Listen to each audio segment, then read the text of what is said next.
Horas, salam reformanda Masiha Holongan.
Shalom, selamat pagi.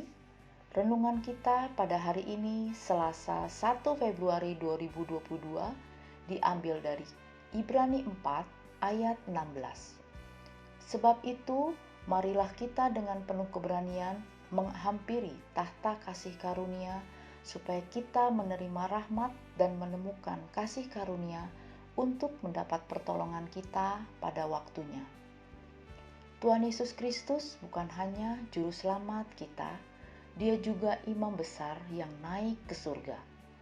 Yesus tidak hanya menyelamatkan kita, Dia juga memahami kelemahan kita dalam kehidupan sehari-hari.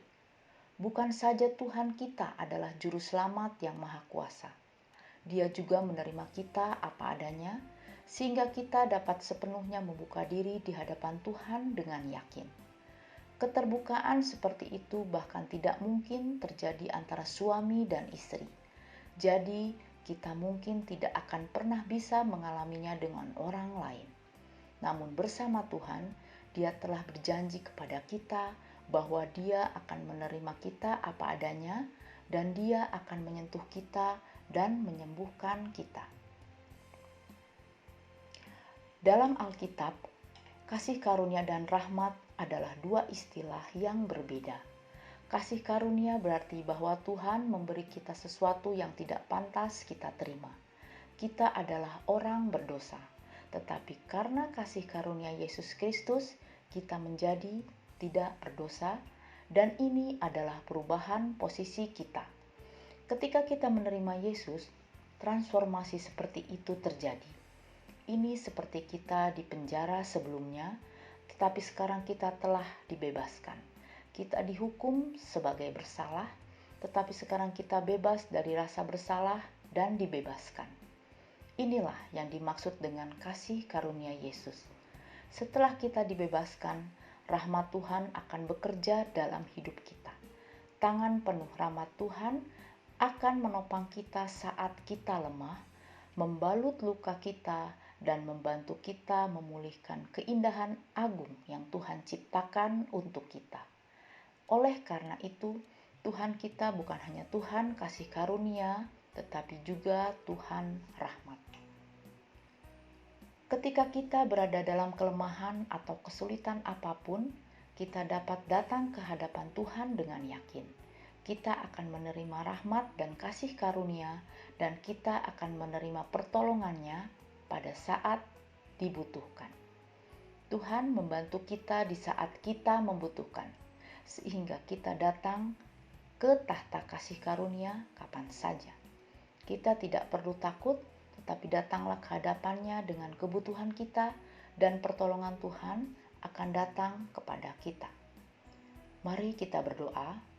Ya Tuhan, Engkau bukan hanya juru selamat kami, tetapi Engkau juga adalah imam besar yang mengasihi kami. Kami dapat membawa semua kelemahan dan masalah kami ke hadapan-Mu dan berdoa kepadamu. Terima kasih telah mengasihi kami dan membantu kami pada saat dibutuhkan. Kami bersyukur dan berdoa dalam nama Yesus yang menang. Amin. Demikian renungan kita pagi ini. Selamat berkarya bagi Tuhan. Tetap semangat, tetap sehat. Salam Reformanda Masiha Holongan.